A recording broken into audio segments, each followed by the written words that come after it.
Hello everyone and welcome to my new series.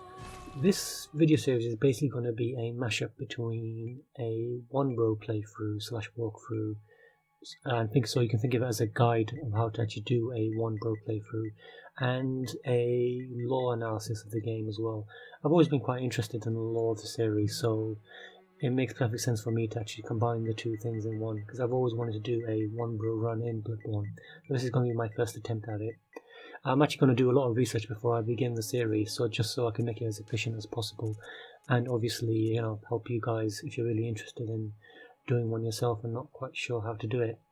So obviously the basic rules of a OneBro playthrough apply. We're choosing the Waste of Skin origin story. Obviously the minimum level is 4, not 1, but it's just a reality when it comes to Bloodborne. And obviously I won't be having any cooperatives to help me out. So here we go then. I've got the foreign garb.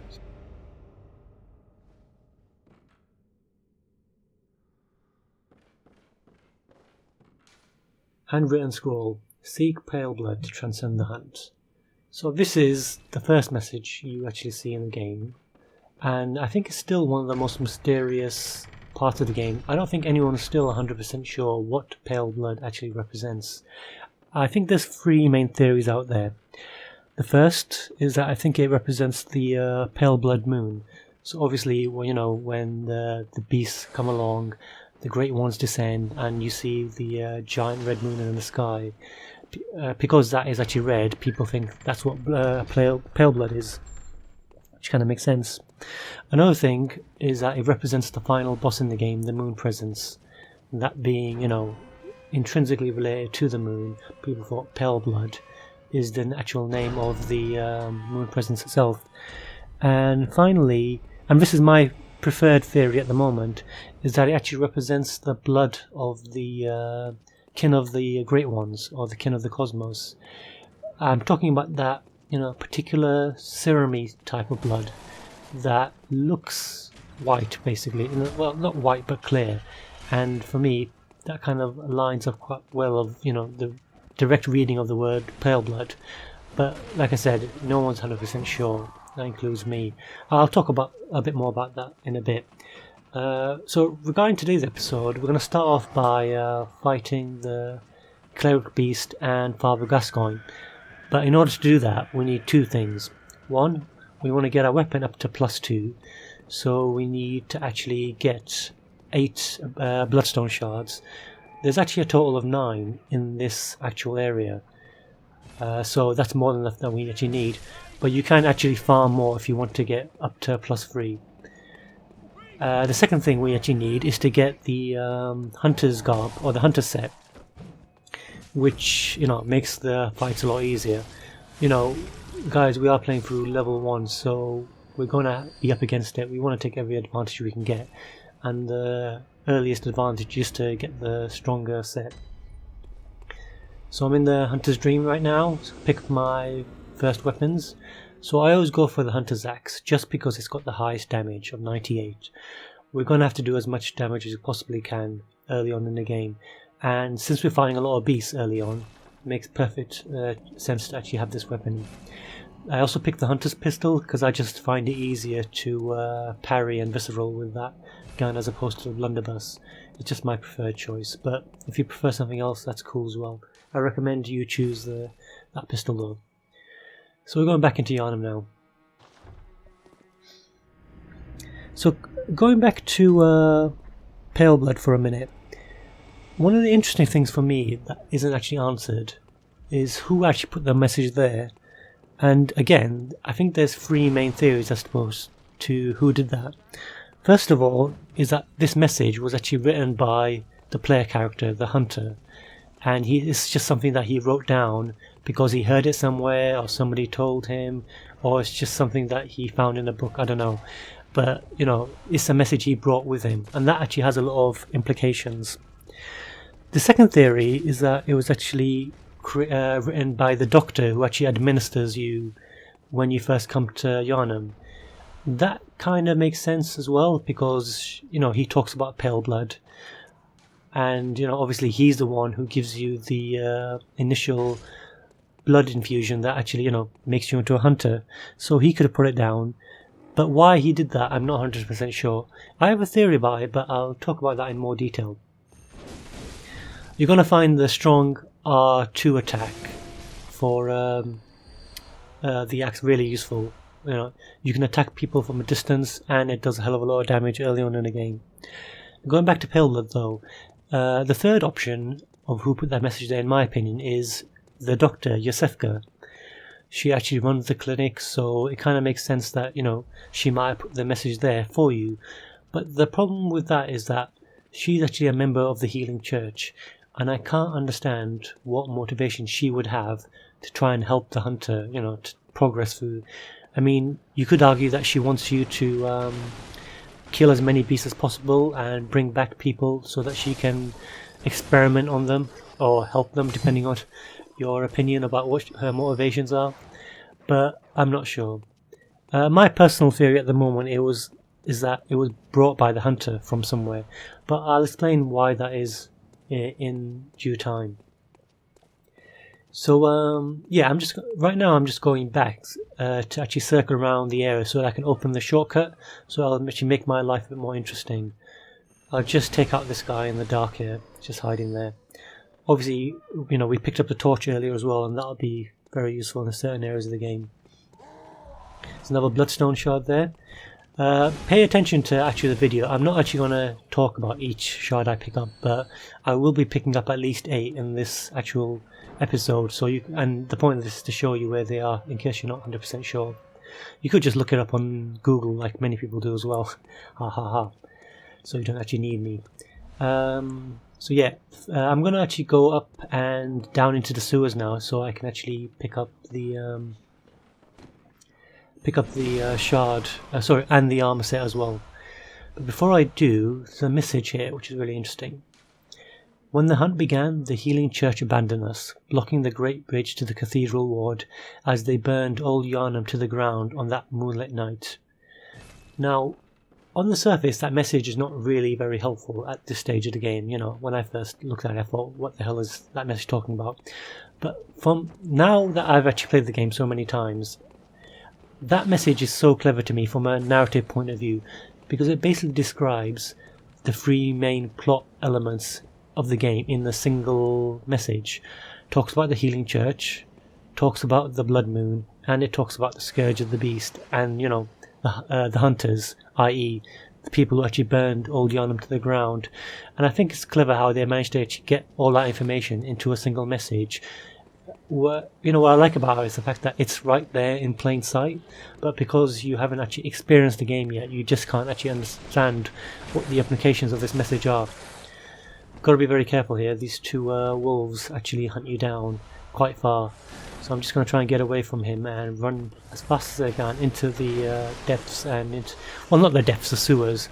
The depths are actually from Dark Souls, so obviously confusing the 2 things. So you're going to fight 2, maybe 3 very strong beast men right now. I call them beast men. I'm not actually 100% sure what the proper name for them is, but it's good to fight them because not only do they give you a few souls early on in the game, but if you actually kill them, there's a good chance they'll drop some bloodstone shards. And I'm pretty sure, there you go, got one from him. I'm pretty sure they're the enemies in this part of the game to actually drop them. So if you don't feel like fighting, if you don't feel like actually getting and try and look for every single bloodstone shard that's actually in the area, you could just farm them from these guys. It's quite useful. Just showing you my terrible Bloodborne skills right now. Yep, never miss. Never miss. Do I get it in the end? Oh yeah, I got it. Only took me 5 tries there. But if you're a better player than me, you should be able to do it quite easily. But yeah, it's very good to farm these guys if they don't drop down into the sewers like that guy just did. It'll make your life a bit easier, and you don't have to find every single shard in the area. And hopefully it'll save you a bit of time.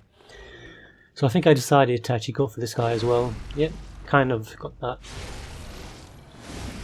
And he fell down as well. So I need to go down there to actually collect my earnings as it was. So you've got to be very careful here. The rats in this area jump on you pretty quickly. Yep, here he comes. So make sure you just take care of them before you do anything else.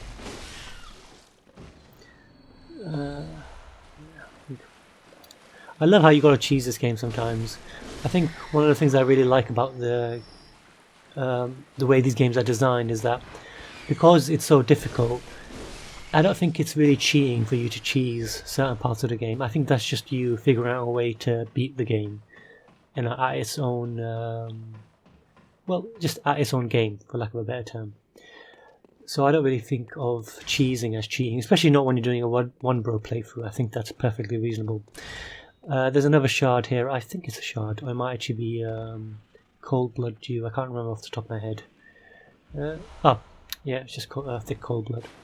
So around the corner here, let me just take care of this rat first. Around that corner is where you'll find the hunter set, but you've got to kill that guy first here, who's actually looking after it. Yeah, not bad there. So if you actually read the hunter set description, I thought he was dead. He is now. If you actually read the description, the most interesting part of the actual text is the line at the very end, which basically says, allows one to stalk beasts unannounced by cover of night. Now that, in my opinion, is a very, very important piece of lore, because it basically describes how hunters operate, especially in the early days of the Hunter's Workshop. I'm not talking about the Healing Church Workshop and when the Healing Church hunters came along, but in the very beginning, when Yharnam was still a very young city, they knew about the Scourge of the Beast. We know that the Bergenworth scholars knew about it, and they obviously had to find a way to take care of it quietly, because they just didn't have the manpower to actually justify going around and killing Yharnam citizens. So they had to basically do it in a very, undercover kind of way. If you really think about it, if you were a citizen of Yharnam and your, loved one, your wife or your child was sick after taking the old blood, you wouldn't really want the Bergenworth scholars or the Healing Church or anybody else killing your loved one. You just wouldn't want that. You'd want them to try and figure a way to save them, not kill them. But obviously, the hunters were there because the people like the Healing Church and Bergenworth knew that the best way to take care of the Scourge was to actually kill the person, as quickly and as quietly as possible. So they couldn't really tell the greater population about what they were doing. They had to keep the whole thing quiet, also, obviously just because they knew that the blood was actually, poisoning people, for lack of a better term, turning them into beasts. So they had to keep it quiet, and the best way to do that was to quietly dispose of any quote-unquote victims of the Scourge. So they had to send the hunters out in the dead of night. It's really interesting, actually, that how that story, just in my opinion at least, makes so much perfect sense in a realistic way about how people who had very, very dark intentions would deal with the problems they created. It's kind of like how it would work in a real world, I'd imagine. It's really cool. So we're just going to carry on farming some more bloodstone shards right now. There's some... I think I actually got 6 right now. I think I only need a couple more. And the last 2 that I think I get is basically in this area here where the docks are. After I kill this guy, I'm going to travel up to the area above this, which is hidden away, and you'll find the first hunter in the game, who I'm going to ignore for now. But there's a couple of items there that you can just pick up, and one of them's 2 hunter shards. I don't know if you heard what that mob said. He basically said, after you killed him, you are cursed. Now, when you first play the game, you hear these things, you just don't think about it that much. What does it actually mean? It's just what he's saying because you killed him. But now that the DLC is out, we know how important that piece of lore, as you'd call it, really is, because you are literally cursed as a hunter. There is such a thing as a hunter's curse. I think it's amazing how these little things, you don't really pay too much attention to them right now, but they have so much significance in the game in the long run. I think that's really cool the way they did that. Just got to get away from these rats now. Going back to the DLC, I'm not 100% sure if I'm going to play at this point. But, I would like to, but it really depends on how, how this playthrough goes and how much time I have. Yeah, I was just checking if I actually had 8 shards there, and I did, and I got hit at the same time. It's amazing how they never decide to put a pause button into this game. I suppose if they did it now, it'd probably be a big uproar about, oh, you're making it too easy to play the game. But I suppose it's up to the players as they see it. There's actually one more shard here. I don't actually need it, but I'm just going to find it. So, did I decide to go after it in the end? Yeah, I did. Yeah, just so you know where it is. Basically, just here. Yep, there you go. All right, so I'm going to go up now. Go run past these guys, and basically open up the shortcut so I can actually get to Gascoigne. Alright guys, until next time, thanks for watching, and if you enjoyed the video, like and subscribe, and if you've got anything to say or if you just want to talk about the lore, just leave me a comment and we can chat.